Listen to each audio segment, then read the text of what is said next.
Welcome to our channel the other stories. कैसे हैं आप लोग? मैं उम्मीद और दुआ करता हूँ आप सब खैरियत से होंगे। फ्रेंड्स, अगर आपके पास भी कोई पुरअसरार स्टोरी है तो हमारे साथ ज़रूर शेयर करें। आप हमें मेल कर सकते हैं या इस व्हाट्सएप नंबर पे हमें मैसेज कर सकते हैं। और दोस्तों, अगर आपको हमारी पॉडकास्ट पसंद आती है तो वीडियो को लाइक, शेयर और सब्सक्राइब करना ना भूलें।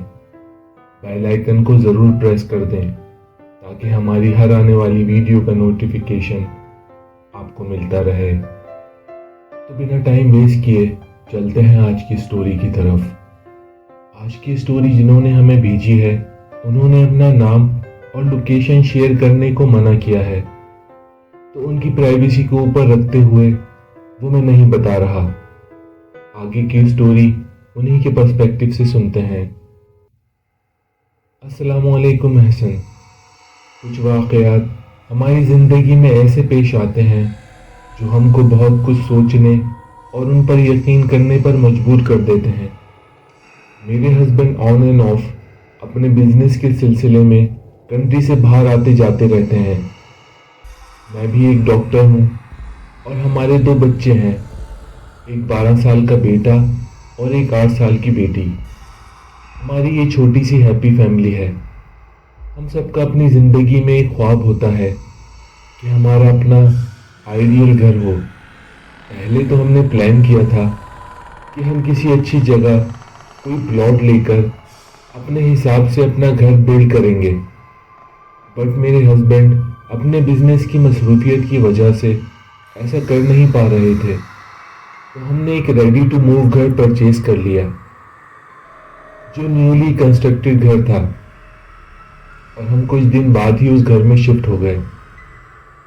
हम सब बहुत खुश थे, पर यह खुशी ज़्यादा देर की नहीं थी क्योंकि हम अपने ज़िंदगी के सबसे खौफनाक दिन गुजारने वाले थे। कुछ दिन बहुत नॉर्मल गुजरे, फिर अचानक मेरे बेटे की तबीयत ख़राब रहना शुरू हो गई। क्योंकि मैं खुद डॉक्टर थी तो मैं खुद से ही उसको ट्रीट कर रही थी, पर ऐसा हमारा यहाँ शिफ्ट होने के बाद से ही उसके साथ चल रहा था। कभी गले खराब तो कभी खांसी और कभी बहुत तेज़ फीवर हो जाता, जिसकी वजह से वो काफ़ी वीक हो गया था। पर लाइफ चल रही थी।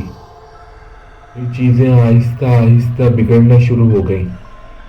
बच्चों के वॉशरूम का शावर कोई ऑन कर देता, हम उसको ऑफ करके जैसे ही बाहर आते कोई फिर से उसको ऑन कर देता। प्लम्बर को भी चेक करवाया, बट उसने कहा सब नॉर्मल है। एक दिन मैं रात में अपने रूम में थी। मेरे हस्बैंड उस वक्त आउट ऑफ कंट्री गए हुए थे कि बच्चे मेरे रूम में आ गए और कहने लगे कि पापा आ गए हैं और आपने हमें बताया भी नहीं। हमको नींद नहीं आ रही और कल संडे भी है, तो आज हम पापा के साथ मूवी देखेंगे। मुझे उनकी बातें मजाक लग रही थी क्योंकि कुछ देर पहले ही मेरी कॉल पर अपने हस्बैंड से बात हुई थी। उनको नेक्स्ट वीक में वापस आना था। तो मैंने हंसते हुए बच्चों को डांटा कि आप लोग मुझे फूल मत बनाओ। मेरी तो अभी पापा से बात हुई है।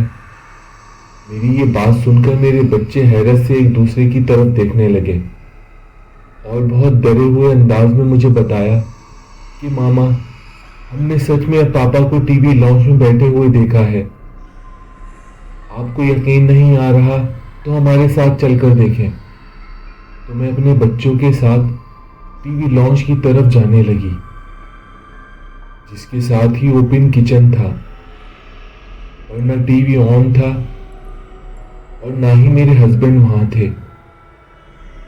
मैं थोड़ा डर गई थी, पर मुझे लग रहा था शायद बच्चे मेरे साथ मजाक कर रहे हैं।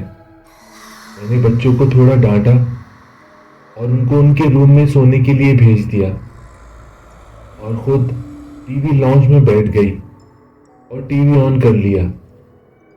मुझे टीवी देखते देखते महसूस हुआ कि जैसे कोई मेरे साइड से निकलकर किचन की तरफ भागा है, पर देखने पर वहां कोई नहीं था। मैंने वहीं से अपने बेटे को फौरन सोने को कहा क्योंकि मुझे लग रहा था शायद वो मेरा बेटा था। और मैं फिर से टीवी देखने लगी। थोड़ी देर तक कुछ नहीं हुआ और मैं उसके बारे में भूल गई। मैं सोफे पर बैठी टीवी देख रही थी तो मुझे लगा कोई अभी मेरे बिल्कुल साथ में सोफे पर आकर बैठा है, जिसके सोफे पर बैठने से वहां से सोफा थोड़ा दबा हुआ भी लग रहा था। मुझे अब वाकई बहुत डर लगने लगा था कि अचानक मुझे किचन में किसी चीज के गिरने की आवाज आई। मैं झट से अपनी जगह से उठी और किचन की तरफ भागी तो वहां जमीन पर गिलास टूटा हुआ पड़ा था।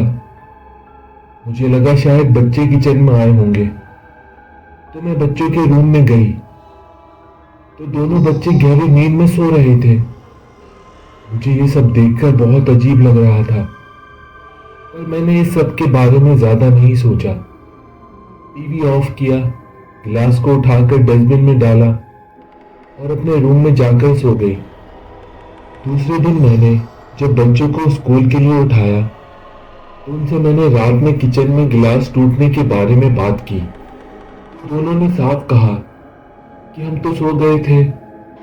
मुझे लगा शायद गिलास मार्बल की टॉप की एज पर रखा होगा और किसी वजह से वहां से गिर गया होगा। आप सोच रहे होंगे घर में इतने सारे साइंस मिलने के बावजूद भी मैं ये क्यों नहीं समझ पा रही थी कि घर में कुछ पैरानॉर्मल एक्टिविटीज हो रही हैं।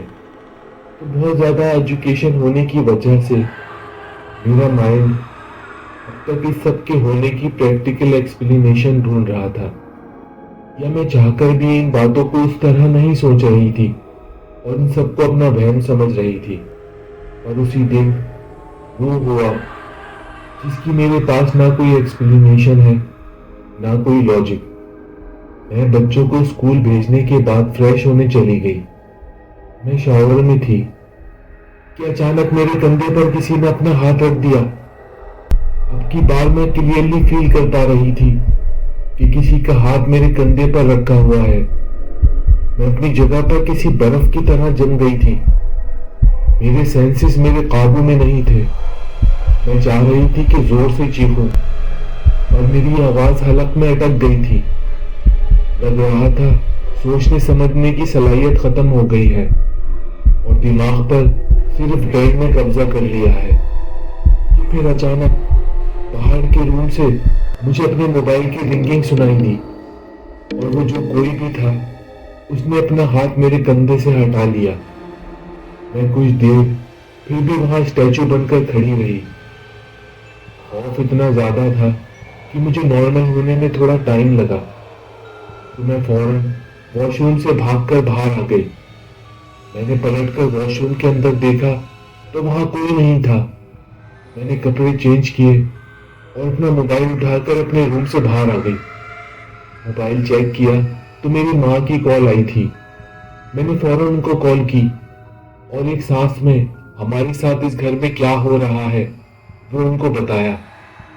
तो उन्होंने कॉल पर बड़ी अजीब बात कही कि उनको भी 2-3 दिन से कुछ अजीब लग रहा है और हमारी फिक्र हो रही है, और बताया कि अभी कुछ देर पहले ही उन्होंने नमाज पढ़कर मेरी फैमिली की हिफाजत के लिए दुआ की थी। ये उनकी दुआओं का ही असर था। जब ही वॉशरूम से वो चीज अचानक गायब हो गई थी, माँ ने कहा तुम किसी बुजुर्ग को अपना घर चेक कराओ। आम हालात में शायद मैं उनकी ये बात कभी नहीं मानती, पर सब कुछ खुद से एक्सपीरियंस कर लेने के बाद मैं अब उनको ना नहीं कर सकती थी। तो उन्होंने कहा मैं कल ही एक बुजुर्ग को लेकर तुम्हारे घर आती हूँ। मैंने उनसे अपनी फैमिली के लिए और दुआएं करने को कहा और कॉल ड्रॉप कर दी। वो पूरा दिन बिल्कुल नॉर्मल गुजरा। रात में खाना खाकर मैंने बच्चों को सोने के लिए भेज दिया और खुद अपने रूम में बुक पढ़ने बैठ गई। अब तक मेरा डर भी कुछ कम हो चुका था। तकरीबन रात के 1:30 बजे होंगे कि बुक पढ़ते हुए मुझे अपने रूम में किसी की मौजूदगी का एहसास होने लगा। रूम में बस साइड टेबल का लैंप ऑन था, जिसकी वजह से बाकी रूम में बिल्कुल अंधेरा था। उस अंधेरे में लग रहा था कोई खड़ा हुआ है। वो मुझे वहां से घूर रहा है। मुझे डर लगने लगा। सुबह की सारी बातें मेरे जहन में घूमने लगी। अभी मैं ये सब कुछ सोच ही रही थी कि मुझे बाहर लॉन्च में किसी बच्चे की अजीब तरह से रोने की आवाज आने लगी।